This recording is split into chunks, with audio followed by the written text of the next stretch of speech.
Hello বন্ধুরা, কেমন আছো? আশা করি ভালো আছো, সুস্থ আছো আর সাবধানে আছো। একটু আলাদা ব্যাকগ্রাউন্ডটা, কারণ হচ্ছে আমি অন্য রুমে বসে ভিডিও করছি। ওই রুমে লোক আছে।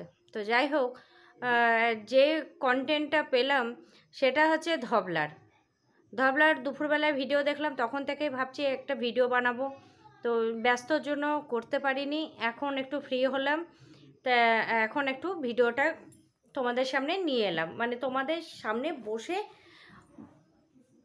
ডিসকাস করতে এলাম। তো যাই হোক, ভিডিওটা হচ্ছে ধবলা। ধবলা যাবে সংসার করতে। কোথায়? ফ্ল্যাটে। কি নিয়ে যাবে?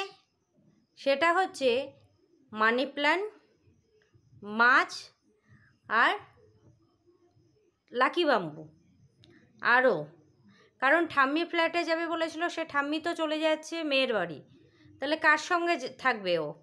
মা তো আর বৌদি, দাদা বৌদিকে ছেড়ে যাবে না মেয়ের সঙ্গে থাকতে। কার সঙ্গে থাকবে? ও একাই থাকবে। কারণ এখনও ছেলের কোনো পাত্তা নেই। ছেলে আসবে আসবে আসবে, এটা আমরা শুনেই যাচ্ছি। আজ প্রায় 1 বছর হতে চলছে, ছেলের কোনো পাত্তা নেই। তবে যবে আসবে তবে আমরা দেখব। আপাতত এগুলোকে নিয়েই 2 BHK নিয়েছে। তো 2 BHK নিয়ে ও থাকুক। আর সকালবেলায় উঠে তোমার আজকের ভিডিওটা সকালে উঠে মানি প্ল্যান্ট নিয়ে বসলো। মাছের জল পাল্টাবে, সেটা নিয়ে বসলো। মাছের জল পাল্টাবে, ভালো কথা। তো ও নিয়ে এসেছিল 2টো কালারিং মাছ আর একটা হচ্ছে ফাইটারটা যেহেতু আমার অ্যাকোরিয়াম নেই, আমি জানি না। আমি সোমনাথের মুখে শুনেছিলাম, মন্দিরনাথের চ্যানেলে সোমনাথের মুখে শুনেছিলাম ফাইটার মাছটা সবাইকে মেরে ফেলছিল। ওই জন্য ওকে বলেছিল আলাদা একটা জলের ভেতরে রাখতে। তো সোমনাথ কী করেছিল, সেই ফাইটার মাছটা আবার সেই মাছটা নাকি রোদ্রে বেশি, বলতে গরম জলে থাকতে পারে না ফাইটারটা।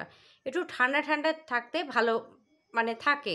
অনেক মাছের তো অনেক পদ্ধতি আছে, সব কিছু পশুপালন করা মানেই একটা পদ্ধতি আছে, গাছপালারও পদ্ধতি আছে, মানুষেরও পদ্ধতি আছে, সব কিছুর। তো যাই হোক, ফাইটারকে তার ভেতরে রেখেছিল। তো যেখান থেকে নিয়েছে সেখান থেকে ওকে বলে দেওয়া উচিত ছিল, বলেছে কিনা আমরা জানি না।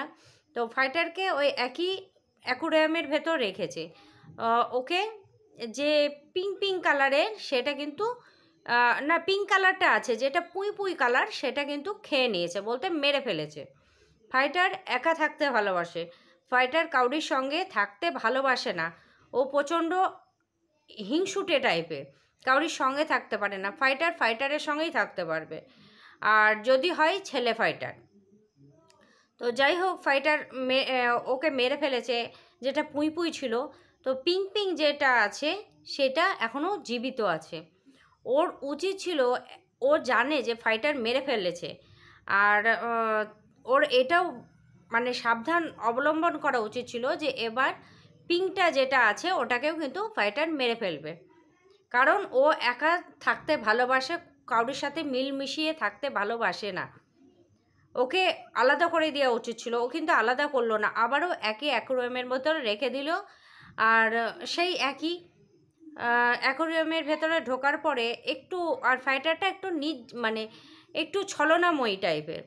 তো যখনই ও শান্তভাবে থাকছে তখনই কিন্তু ওকে বলা হচ্ছে, এই মরে গেছিস নাকি, এই পটকা তুলেছিস নাকি, এই রকম একটা কথা। তো জানি না, ভালোবাসার মানুষকে যখন যে কোনো পশু, ভালোবাসার মানুষ মানে পশু এক কথায় বললে না চোখ দিয়ে জল চলে আসে, সে যেই হোক না কেন। আবার একটা গাছও বলো, মানুষ করার পর যদি মারা যায় খুব কষ্ট হয়। আমি সেদিন বলেছিলাম নয়নতারার কিন্তু ও ইউটিউব দেখে ডাল ছেটে দিয়েছে, 3 দিনের মাথায় কিন্তু ও আগা ছেটে দিয়েছে।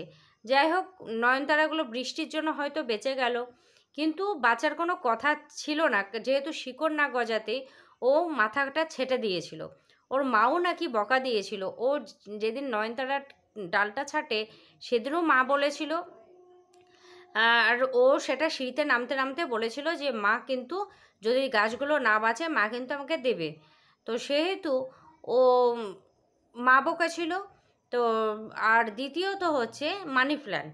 মানি প্ল্যান্ট গাছের জন্য যে একটা শিশি বলো, বোতল বলো বা একটা জার বলো, সেটা নেওয়ার মতো নাকি তার কাছে পয়সা নেই। অনেক বাজারঘাট করা হয়ে গেছে, তার কাছে মানি প্ল্যান্ট রাখার মতো যে শিশি বা যে জারটা নেবে বলছে সেটা নেওয়ার মতো নাকি পয়সা নেই। সামনে মাসে দেখবে, ভালো কথা, সামনে মাসে দেখবে। তো মানি প্ল্যান্টের আগাগুলো ছেটে ছেটে নিয়ে নিল, তারপরে রেখে দিল মানি প্ল্যান্ট গাছটা আর অ্যাকোরিয়ামটা টেবিলের ওপরে। মাকে জিজ্ঞাসা করছে যে মা দেখো ভালো লাগছে বলো, তাজা হয়ে গেছে বলো।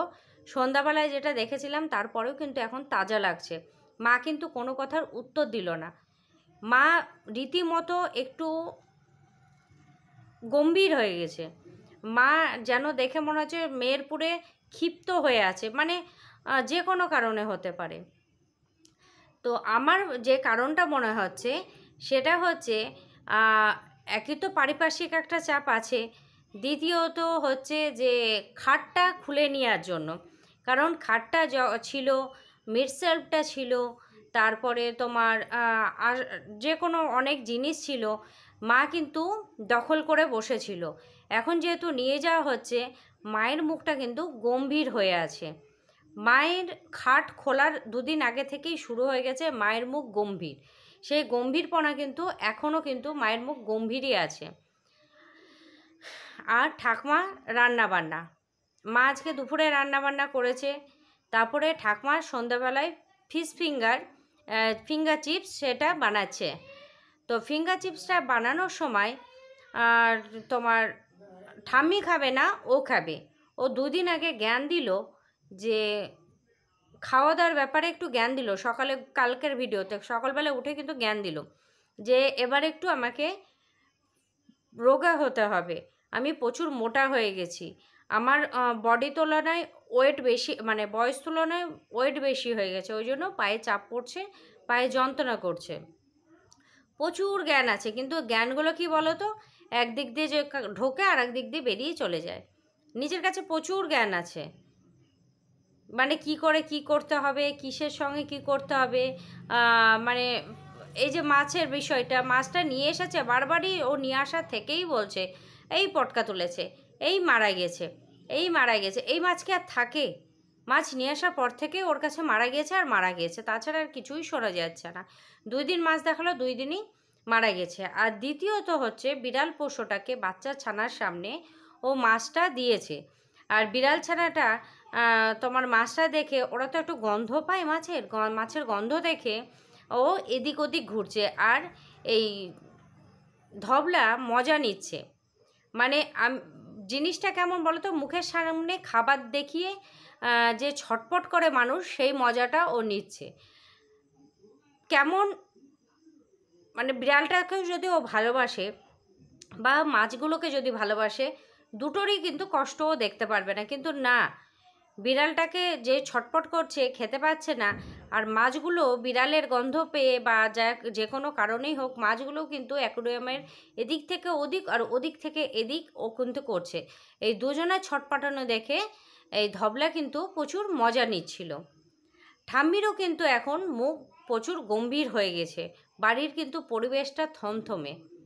আজ দাদারা আছে বলে তবু একটু হাসি খুশি চলছে, কিন্তু বাড়ির পরিবেশটা পুরো থমথমে। ঠাম্মি যেমন আগে কথা বলতো, কিছু বানালে বলতো এই দিয়ে বানিয়েছি, ওই দিয়ে বানিয়েছি, এটা করেছি, ওটা করেছি। এখন কিন্তু সেই ঠাম্মি আর কোনো কথাই বলে না, জিজ্ঞাসা করলেও কথা বলে না, আর বললেও খুব মানে ইচ্ছে না থাকলে, উপায় না থাকলে যেমন হয় সেই রকম ঠাম্মি কিন্তু কথা বলে। এখন আর সেই রকম নেই।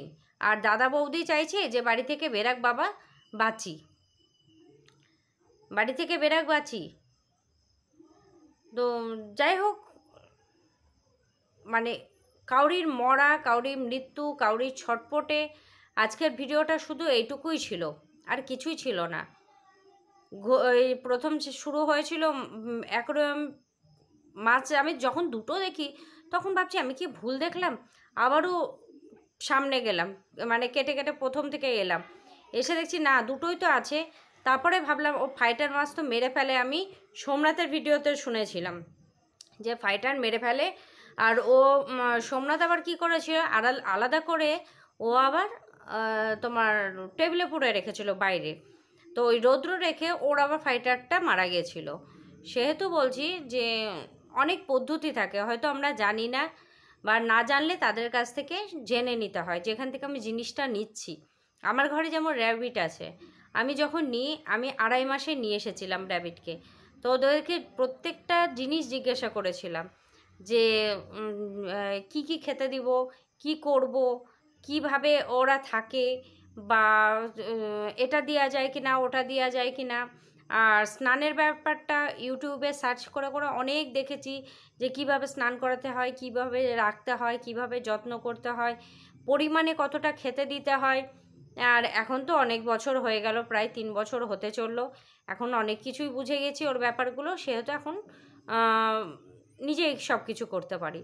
তো যাই হোক বন্ধুরা, ভিডিওটা আজকে যেটা দেখলাম সেটা সব কিছুই নেগেটিভ ছিল ওর ভিডিওতে।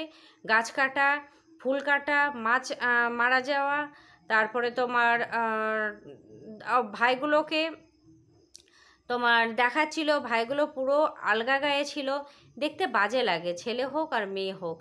আর মানে বডিগুলো যদি আবার ধবধবা সাদা হয় দেখতে, তবু কার্তিক ঠাকুর কার্তিক ঠাকুর লাগে, মানে কার্তিক ঠাকুর তো খালি গায়ে থাকে, তো কার্তিক ঠাকুর বা কৃষ্ণ ঠাকুর এরকম লাগে। তো যাই হোক, একদম পালোয়ান পালোয়ান, তো দেখতে কেমন লাগে। তো ও যেহেতু ভিডিও করে জানে, তাহলে একটা করে স্যান্ডো গেঞ্জিও যদি পরে থাকে না, দেখতে ভালো লাগে। বা দেখানোরই বা কী আছে, দেখানোরই বা কী আছে, সব কিছু সব কিছু দেখালে তাহলে ফোকলাকে দেখায় না কেন যখন থাকে। তো চলো বন্ধুরা, ভিডিওটা আমি ছোট করে রাখলাম, কারণ তোমাকে তো বললাম যে আজকে বাড়িতে একটু লোকজন আছে। চলো টাটা।